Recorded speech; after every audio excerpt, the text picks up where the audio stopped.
Morning, नमस्कार। आप देख रहे हैं इंडिया न्यूज। सबसे पहले देश आपके साथ मैं रचना बंसल। शुरुआत करेंगे बड़ी और अच्छी खबर के साथ। कतर में भारत की हुई है बड़ी कूटनीतिक जीत। कतर में 8 भारतीयों को रिहा किया गया है। कतर की जेल में ही ये सभी 8 भारतीय बंद थे। कतर की अदालत ने फांसी की सजा सुनाई थी। ऐसे में रिहाई के बाद जो 7 भारतीय हैं वो वतन लौट आए हैं। केंद्र सरकार ने इस फैसले का स्वागत भी किया है और ये मोदी सरकार की कूटनीतिक जीत भी है। आपको याद होगा कतर में जिस तरीके से पिछले दिनों पूर्व 9 सैनिकों को उम्र कैद की सजा सुनाई गई थी। हालांकि पहले ये फांसी की सजा थी, उसके बाद उसे उम्र कैद में तब्दील कराया गया और अब मोदी सरकार की ये कूटनीतिक जीत ही है, जिसके बाद सभी 8 भारतीयों को रिहा कर दिया गया है और उसके बाद वतन लौट आए हैं 7 भारतीय। केंद्र सरकार ने फैसले का स्वागत किया। साथ ही साथ एक बार फिर से साबित हुआ मोदी सरकार की कूटनीतिक जीत किस तरीके से हुई है, क्या बातचीत का तरीका रहा, कैसे 8 भारतीयों को रिहा कराने का ये बड़ा फैसला बड़ी जीत के तौर पर सामने आ रहा है। ये बड़ी खबर है। तस्वीरें भी आप टीवी स्क्रीन पर देख रहे हैं। ये मोदी सरकार की कोशिश ही है। पूर्व 9 सैनिकों को कतर की जेल से छुड़ाया गया है। उम्र कैद की सजा काटनी थी, लेकिन मोदी सरकार की बातचीत के जरिए ही ये कूटनीतिक जीत है। ये बड़ी जीत है और इस पर सिर्फ भारत की ही निगाह नहीं बल्कि दुनिया के कई देशों की निगाह है। किस तरीके से कतर से जेल से 8 भारतीयों को रिहा कर दिया गया, जिसमें 7 भारतीय वतन लौट भी आए हैं। वतन लौटते हुए एयरपोर्ट की तस्वीर आप देख रहे हैं।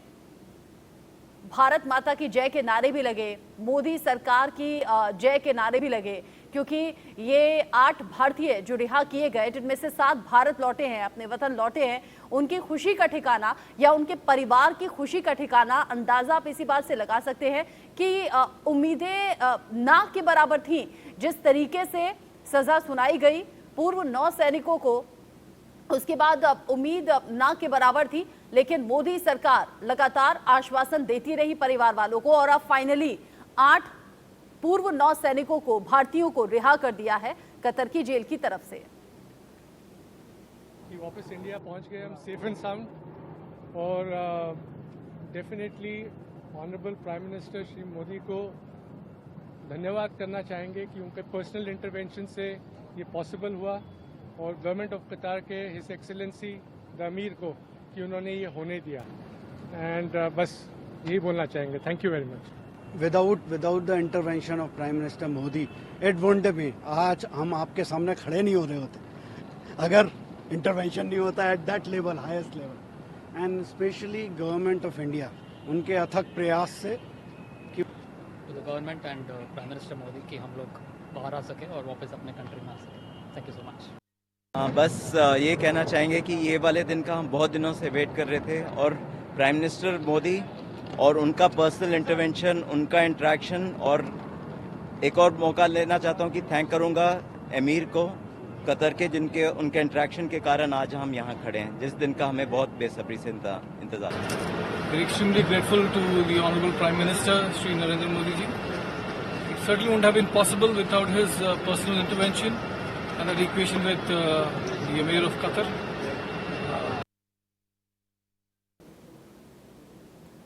एक एक करके आपने पूर्व 9 सैनिकों को सुना। जो 7 भारतीय हैं वो वतन लौट आए हैं और अपने वतन लौटना, मोदी सरकार का धन्यवाद करना और बताना कि कैसे उम्मीद खो चुके थे लेकिन संभव हो पाया है मोदी सरकार की इस बातचीत के जरिए ही। आरजू सेठ ज्यादा अपडेट के साथ जुड़ गई हैं। आरजू, इन चेहरों को देखकर सबसे ज्यादा सुकून परिवार वालों को हो रहा होगा कि उनके अपने वतन लौट आए हैं, उनके घर लौट आए हैं, लेकिन इसे बड़ी जीत मोदी सरकार की माना जाएगा। बिल्कुल रचना, देखिए भारत की कतर में ये बड़ी डिप्लोमेटिक जीत जो है वो हुई है, क्योंकि जिस तरीके से कई सालों से, बता दें आपको 2022 में उनकी गिरफ्तारी हुई थी। जो नेवी के ऑफिसर्स थे जो कतार की कंपनी में काम करते थे और उन पर ये इल्जाम लगा था कि कतार में कहीं ना कहीं जासूसी का इल्जाम उन पर लगे थे और कई सारे इल्जामों के बाद उनको जेल भेज दिया गया था। उनकी गिरफ्तारी जो है वो 2022 में हो गई थी, जिसके बाद 2023 में आपको बताएं अक्टूबर में उनको सजा जो है वो मौत की सुना दी गई गई थी। लेकिन जैसे ही प्रधानमंत्री नरेंद्र मोदी की 1 दिसंबर 2023 में कतार के अमीर से मुलाकात हुई, कतर के अमीर से मुलाकात होने के बाद कहीं ना कहीं वो सजा जो है वो कम हो गई और जिस तरीके से सुधार जो डिप्लोमेटिक जो रिलेशंस है उनमें हुआ है उसका असर साफ तौर पर देखने को मिल रहा है। और अब 8 में से 9 जो पूर्व सैनिक हैं वो 9 सैनिक वो वापस भारत लौट आए और साफ तौर पर जब वो वापस लौटे तो कहीं ना कहीं उन्होंने भारत माता की जय के नारे लगाए और जो भारत सरकार है उनका धन्यवाद किया है, कतर के अमीर का धन्यवाद किया है और उन्होंने कहा कि बिना प्रधानमंत्री के इंटरवेंशन के जो पर्सनल इंटरवेंशन हुआ है उनके इंटरवेंशन के बिना ये पॉसिबल नहीं था। साफ तौर पर उन्होंने कहा कि जिस तरीके से कई बार जो कोशिश जो है वो भारत सरकार की तरफ से की जा रही थी और अब वो कोशिश जो है वो कामयाब हुई है और वो इसी कोशिश की वजह से आज भारत जो है वो लौट आए हैं, उनकी वतन वापसी हुई है। तो साफ तौर पर खुशी जो है वो उनके चेहरे पे झलक रही थी और इसी के साथ ही उनके परिवार वाले जो तमाम इतने दिनों से उनका इंतजार कर रहे थे, अब वो इंतजार जो है वो भी खत्म हुआ है क्योंकि अब वो भारत लौट आए। आपको बता दें कि 8 जो ऐसे पूर्व नौसैनिक थे जो कतार में थे, उनको जेल में बंद रखा गया था, तमाम जो कतार की कानूनी कार्रवाई है उनसे उनको गुजरना पड़ रहा था। लेकिन अब बड़ी डिप्लोमेटिक जीत जो है वो हुई है जिसके बाद 8 में से 9 जो पूर्व नौसैनिक है वो भारत लौट आए हैं, जिसमें से एक अभी भी भारत आना बाकी है। तो वाकई में बड़ी जीत जो है वो सामने आई है जिसकी खुशी जो है वो जाहिर। हाँ जी, 8 से 7 वापस आए। जी आरजू आप रहिएगा हमारे साथ में। आरजू बता रही हैं कि जब ये पूर्व नौसैनिक वतन लौटे, 8 में से 7 लौट आए हैं, एक को अभी और आना है और जब वतन वापसी हुई यानी कि अपनी सरजमी पर जो पहला पांव रखा तो भारत माता की जय के नारे भी लगाए और साथ ही साथ ये बताया कि मोदी सरकार की वजह से ही ये पॉसिबल हो पाया है। आरजू आप रहिएगा। संजीव श्रीवास्तव जुड़ गए हैं इस पर हमारे साथ बातचीत करने के लिए, विदेश मामलों के जानकार हैं। Group captain retired VN Jha sir जुड़ गए हैं डिफेंस एक्सपर्ट के तौर पर। संजीव जी, पहले मैं आपका रुख कर रही हूँ, जिस तरीके से पूर्व 9 सैनिकों की वतन वापसी हुई है, पहले तो देखिए कतर की जेल में बंद रहना, कड़ी सजा का ऐलान कर दिया जाना, पहले फांसी, फिर उसे कम कराकर उम्र कैद हुआ, फिर उम्र कैद के बाद ये रिहाई हुई।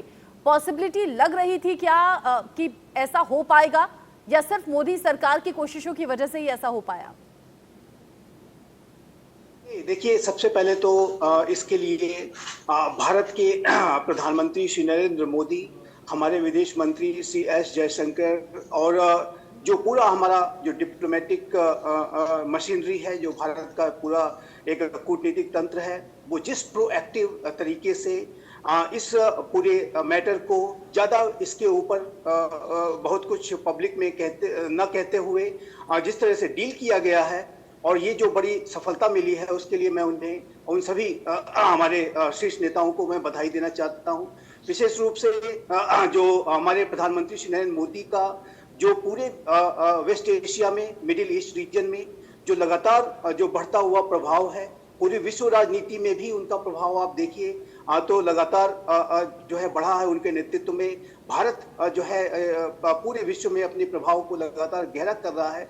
उसका भी परिणाम हुआ है कि कतर ने भारत के प्रधानमंत्री और भारत के पूरे डिप्लोमेटिक मशीनरी की महत्ता को समझते हुए इस मैटर को बहुत ही गंभीरता के साथ लिया और आज इसका परिणाम ये हुआ है कि हमारे कतर और भारत के साथ संबंधों के बेहतर होने की वजह से हमारे जो पूर्व नौसैनिक हैं वो अब भारत वापस आ गए हैं और ये एक बहुत बड़ी कूटनीतिक सफलता है। जाहिर है कि ये जो दिन है ये हमारे जो नेवी के जो वेटरन्स हैं और उनके परिवार के जो सदस्य हैं जो एक गंभीर मानसिक यातना से गुजर रहे थे, उनको भी एक बहुत ही बड़ा संतोष मिला है। आज का दिन उनके लिए भी बेहद शुभ है और जाहिर है कि ये भारत सरकार की बहुत ही बड़ी कूटनीतिक सफलता है। और इस जो आपने प्रश्न किया, मेरा ऐसा मानना है कि इस बात की पूरी संभावना थी कि इस तरीके के रिजल्ट्स अवश्य आएंगे। क्योंकि कतर के बारे में मैं एक बात आपके दर्शकों के लिए कहना चाहूंगा कि कतर एक ऐसा राष्ट्र है जो कि एक प्रॉब्लम सॉल्विंग इमेज रखता है। कतर एक ऐसा राष्ट्र है कि जो कि अनेक जो विवाद के जो विषय है उस पर मध्यस्थता कर रहा है। अभी जो हमास और इजराइल के बीच में युद्ध चल रहा है उसमें हमास ने बहुत सारे जो इजराइल के लोगों को जो बंधक बना रखा है उनको भी छुड़ाने के लिए कतर की मध्यस्थता सबसे अधिक महत्वपूर्ण है। और कतर पहले भी अनेक ऐसे विवादित विषयों पर अपनी मध्यस्थता करके उसका सलूशन निकाल चुका है और अब जब कतर के अंदर ही जो इतने एक भारत से संबंधित, भारत जैसे बड़े और प्रभावशाली राष्ट्र से संबंधित विषय जब कतर के अंदर ही था, तो इस बात की संभावना पहले से ही थी कि कतर इसको भी, इस विषय को भी भारत और कतर के संबंधों की महत्ता को समझते हुए प्राइम मिनिस्टर मोदी और कतर के अमीर के बीच में जो एक व्यक्तिगत मित्रवत संबंध है, उनको भी, उसकी महत्ता को समझते हुए कतर इसको गंभीरता पूर्वक लेगा। और मेरा ऐसा शुरू से ही मेरी ऐसी आशा थी, और जो आज एक रिजल्ट के रूप में, एक सकारात्मक रिजल्ट के रूप में बदली है। तो मेरा ऐसा मानना है कि प्राइम मिनिस्टर मोदी का तो जो एक बहुत ही बड़ा जो उनका प्रभाव है वो तो है ही, कतर की जो अपनी एक इमेज है, एक प्रॉब्लम सॉल्विंग कंट्री की इमेज, और भारत के साथ वो अच्छे संबंध रखना चाहता है, उसकी वजह से भी आज ये रिजल्ट संभव हो पाया है। बार-बार